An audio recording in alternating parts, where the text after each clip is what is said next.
अरे यार गोलू, तेरे को पता है क्या हुआ आज? क्या? हेनरी पार्ट 1 और हेनरी पार्ट 2 के बाद हेनरी पार्ट 3 भी आ चुका है माई फिक्शनल स्टोरीज का। अच्छा, वो तो बहुत इंटरेस्टिंग होगा। हाँ हाँ, बिल्कुल बिल्कुल। तो चलो सब लोग देखते हैं मिलके, हम तीनों। हाँ हाँ चलो। गोलू, चिंटू, मिंटू, मैं तुम लोग को हेनरी पार्ट 3 भी बताता हूँ। तो जैसा आपको पिछले पार्ट में मैंने बताया था कि मैं जब हेनरी ने पीटी में बहुत सारे वो लगा दिए थे एसी, उसके बाद बिल भरने के बाद मैं अपने घर चला गया था और हेनरी भी अपने घर चला गया था। और उसके बाद मैं अगले दिन ही वापस से स्कूल आ गया।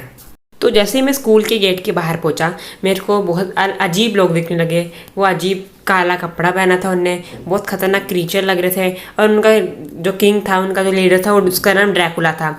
और उसका राइट हैंड सर्वेश भी था वहाँ पे। और उन लोगों ने मेरे को किडनैप कर लिया। और दूसरी ही तरफ हेनरी मस्त घोड़े बेच के सो रहा था। और तीसरी बार अलार्म बजने के बाद वो उठता है और ऑब्वियसली वो स्कूल के लिए लेट हो चुका था। हाँ, कैमेलियंस भी स्कूल जाते हैं क्योंकि उसका एक दूसरा रूप था जिसका नाम मैं आपको जल्द बताऊंगा।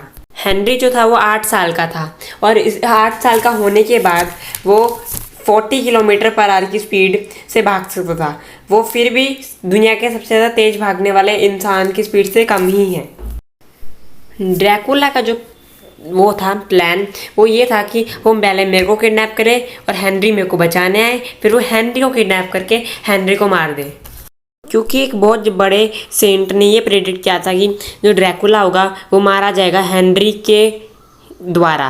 हेनरी के थूक से, क्योंकि हेनरी का जो थूक है वो पॉइजनस होता है। पर बदकिस्मती से हेनरी की जो पावर्स थी वो कुछ वक्त के लिए चली गई थी, क्योंकि एक दिन हेनरी जो था वो मेरे को डिस्टर्ब कर रहा था और गुस्से में आके मैंने एक पेपर के पीस पे ये लिख दिया, Henry's power will be gone for some time. और ये दुनिया को पता है जो मैं लिखता हूँ वो सच हो ही जाता है, क्योंकि मुझे ब्रह्मदेव का वरदान मिला हुआ है।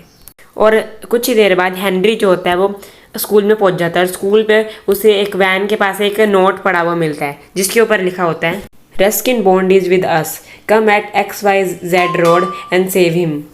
और वहाँ पे ड्रैकुला का सिग्नेचर भी लगा हुआ था। इस वक्त जो था हेनरी बड़ा कमज़ोर था क्योंकि उसकी पावर चली गई थी, इसलिए उसने सोचा कि ड्रैकुला को रिश्वत दे के मेरे को एस्केप करवा ले और बाद में मेरे को इम्प्रेस करके अपनी पावर्स वापस ले ले।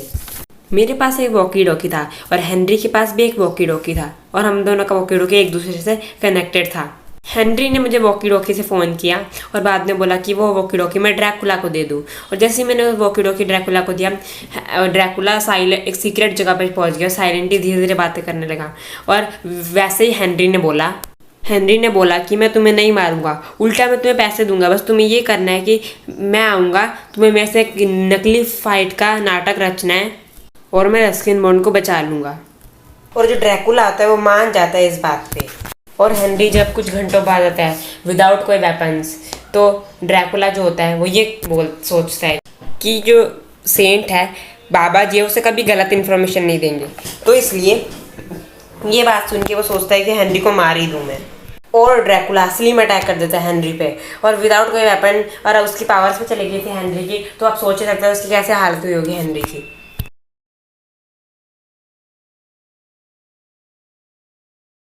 भाई कितनी मज़ेदार स्टोरी थी, इतनी मज़ेदार स्टोरी तो मैंने कभी देखी ही नहीं। बिल्कुल बिल्कुल गोलू, कितनी मज़ेदार स्टोरी थी।